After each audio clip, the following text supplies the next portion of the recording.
Hello everybody and welcome back to Red Eagle Politics. Make sure you guys like this video down below and subscribe to the channel if you are new. So it's been a long time since we've last done a house prediction. I've gotten a lot of requests to do one, so we're going to drop one tonight.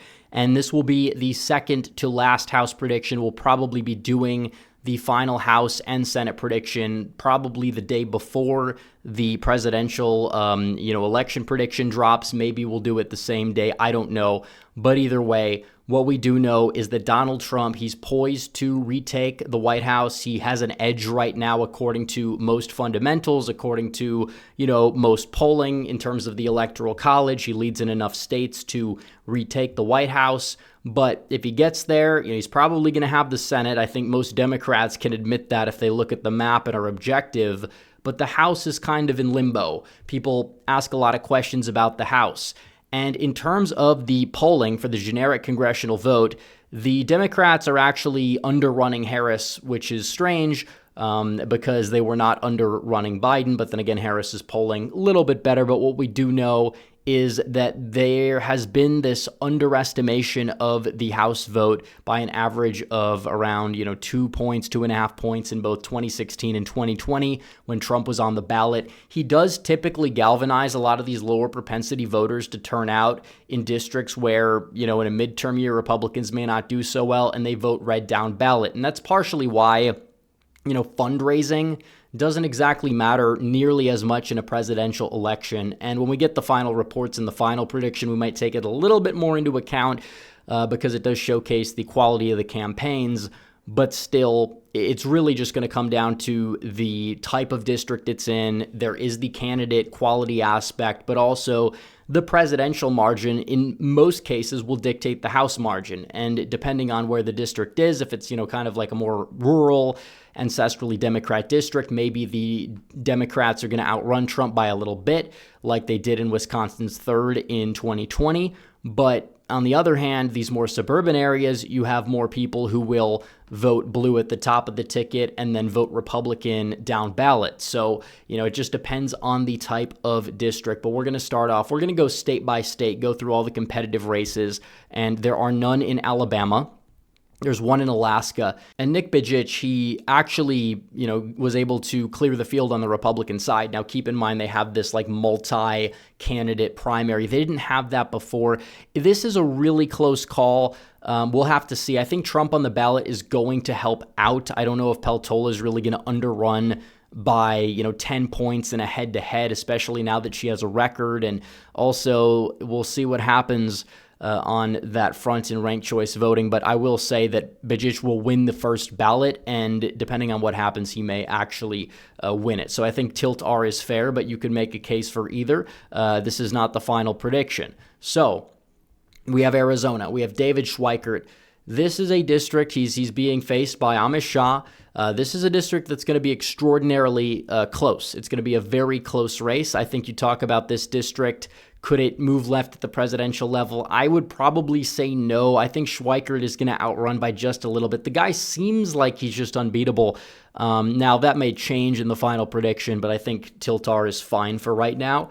And then Juan Ciscomani, I think that he is going to win, especially because he'll tout his moderate voting records going up against the same candidate this time around. Yeah, I don't think Trump is going to bleed a ridiculous amount in that district, especially given these registration trends in Arizona. So we'll see what happens. But Arkansas, there's nothing. California, there's quite a bit. Donald Trump is, kind of getting a lot of trash because he's daring to go to California for a rally in October. But in reality, I think it's more about the media and, talking about Kamala Harris's failures in her home state. I think that's what he's trying to go for. I don't know if the rally's going to impact much, but it could help some down ballot Republicans. But then again, the down ballot Republicans kind of do keep a distance. I do think Trump improves in California, though. We will see what happens. He did shockingly well in the primary in a lot of places, which was a closed primary, and you didn't have a lot of crossover. He did just as well as he did in the Texas primary, for example, where there was a lot of crossover voting. But you look at California's 13th congressional district there, Adam Gray, John Duarte. It's a relatively Hispanic district. I think Trump probably improves and Duarte gets enough crossover because he's one of the weakest Republicans in the House, so he wins. Then David Valadao in the 22nd. This is interesting. He always manages to, come on top. This was a district that was heavily for Joe Biden in 2020, and David Valadao ended up outrunning him by a significant margin. His Trump impeachment vote probably helps him galvanize some crossover. We'll see what happens there. Similar thing with Mike Garcia, even though Mike Garcia is far more conservative than David Valadao. But I think that all these Republicans are probably, in my opinion, going to hold on at the end of the day. Young Kim will be fine. Ken Calvert, that's going to be close. But the 45th district, Michelle Steele, I think that she's probably going to win by a hair. We'll see what happens. But I think you can make the case that Republicans could sweep the board in California. Maybe we could just say, for the sake of it, one of them falls. Maybe that one is going to be somebody like a Valadao in the 22nd district. Who knows what happens? But either way, I think that, Democrats, maybe they get one of those seats, will be pretty fair there. And then we have the 8th congressional district. Donald Trump also going to Colorado, but that's more issue specific because he's kind of, trying to highlight the incidents with the migrant crisis in Aurora. And honestly, this is an interesting one. Gabe Evans is a strong candidate. I just feel like the presidential margin, the Democrats are really running it up in Colorado. It's like the one state where it's like reverse Florida and the registration trends are favoring them for some reason. It'll be close. And I think that the, migrant crisis hitting it hard might stop the bleeding. But I wouldn't change anything in the state of Connecticut or Delaware or Florida, by the way. That's a beautiful map right there. Nothing in Georgia, Hawaii, Idaho, Illinois, 17th district. I think that's fair for right now, especially because it's not a midterm year. Indiana, I think this one could get interesting in the 1st district. Black turnout likely dips. Trump doing better with Hispanics up there, as well as the white working class in places like, the Michigan City area. It's possible that one could be closer. We'll just have to see on that front, but Mervan probably does hold on. The 3rd district in Iowa, I believe, is going to stay in the Republican column, especially because it is a Trump district. It is in Iowa as well. And you have an incumbent there. And I think Trump's going to take that district. He'll take the state. They'll sweep. Nothing out of Kansas I would change, or Kentucky or Louisiana. Maine, this is interesting. Jared Golden, this could be a close one. Austin Thurode is a very strong candidate, and he is hitting him hard on the gun issue. But again, it is ranked choice voting in that district right there. I probably would say Golden does hold on. I don't think he's going to hold on by a ridiculous margin, but he has kept his distance well enough from Kamala Harris. I don't even think he endorsed her. He's like, I don't know who I'll vote for. I don't know if he changed his mind on that, but that could, help him be saved for this cycle. But then we go to Michigan, and you have 2 competitive districts here, where the 7th district, this is kind of like, Exurban, more ancestrally Republican, but Slotkin, she, was able to actually outperform a little bit there against weaker opposition. And, she won in the blue wave. And then obviously last cycle was kind of a, Democrat swamping of the Republicans at the top of the ticket with Whitmer.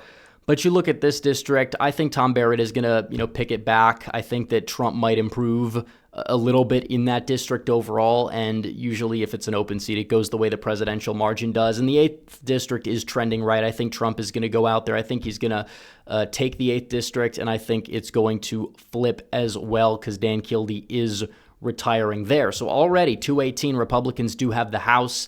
Nothing out of Minnesota or Mississippi or Missouri or Montana.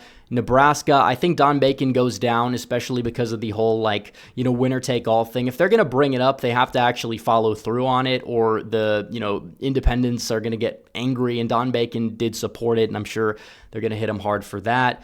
Nevada, I think Trump could pick off Nevada. He might do a few points better in some of these districts. Maybe you do see like this district go to the lean Democrat column, but they know that it's kind of tough for them. They're pulling funding out. But I still think Trump has a decent shot at Nevada, and I think some of these districts are going to end up getting redder, but stay with the Democrats because of the whole gerrymander thing. So you have New Hampshire, and both of these districts are likely Dem. You might say the first one could be in the lean column, but still, it's not a state that's going to flip at the presidential level. Then there is New Jersey. I'm not going to touch anything with this map. New Mexico. I think Yvette Herrell could win, but as of right now, I'll probably put it in the tilt Democrat column. And then we have New York, where there's a lot of open, toss-up districts here. We have 7 left, and I think 2 of them are in New York. I think Lawler holds on as things stand today. Mark Molinaro, that one's a little bit tougher. I think Trump is going to do better upstate, just because of some of the, demographic subgroups up there. Biden did have a unique point of strength with them, and the 2020 environment definitely helped him out a lot. So, I could see D'Esposito lose, Brandon Williams lose. Molinaro, this is a tough one. Usually he's kind of been like this underperformer of some kind. It's just really tough. Probably you could even say it could go in the tilt Democrat column. We'll have to really wait and see. But North Carolina, Don Davis and Lori Buckhout, this district is trending right heavily at the presidential level. And House races are above the governor's races, by the way, for people that are, wondering about the coattails of Josh Stein, and potentially if he beats Mark Robinson by a lot, it's not really going to impact this race a ridiculous amount. I think just based on trends in eastern North Carolina, you are going to see that flip into the Republican column there. And then we go to North Dakota, there's nothing.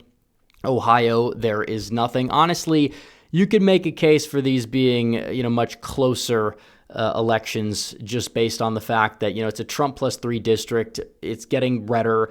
Majewski didn't do well because of the whole, debacle with the scandal. Then they pulled funding and a bunch of other things. But it's a presidential year. I think Marcy Kaptur holds on, but I think, Donald Trump might expand in that Toledo district there, especially among, white working class voters and even some, minority groups in Toledo.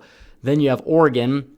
I think that Lori Chavez DeRemer is a presidential year. I think that she is going to end up going down. Democrats avoided running their, weak candidate in that district this time. Then you have the state of Pennsylvania, where Matt Cartwright, this is a Trump district in the 8th. This was a district Biden had a unique point of strength in, as well as the 7th. I think both of these are going to flip back into the Republican column at the presidential level, and I think that is going to carry over at the House level. I really do. So then you go to Rhode Island, where, again, not much here. I think maybe the 2nd district could be likely. I think just because of the working class population, Rhode Island's going to swing back to its 2016 margin more so than a place like Connecticut would.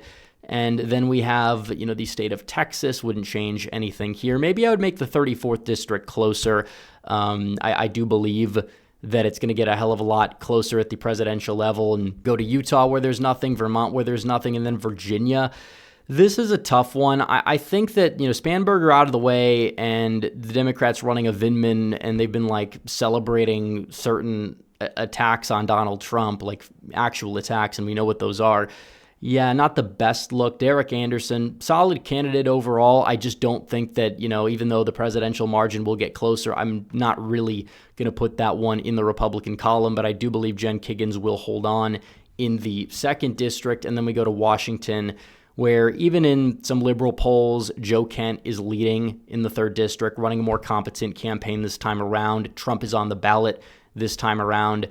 I think Washington is going to see a flip in that district. And then you have Wisconsin, where I would not change anything, and Wyoming, where I would not change anything. So this is the map as things stand today. Republicans actually expanding their House majority in this map. They're going to get to 223 seats. Democrats will be at 212. This is not the final prediction. We will drop that when the time comes, probably a day or two before Election Day. So anyways, guys, thanks for watching this video. Like this video down below, comment down below, subscribe to the channel, hit the bell for notifications so you never miss another video. Follow me on social media. The links are all in the description down below, and I will see you guys in the next one. Red Eagle out.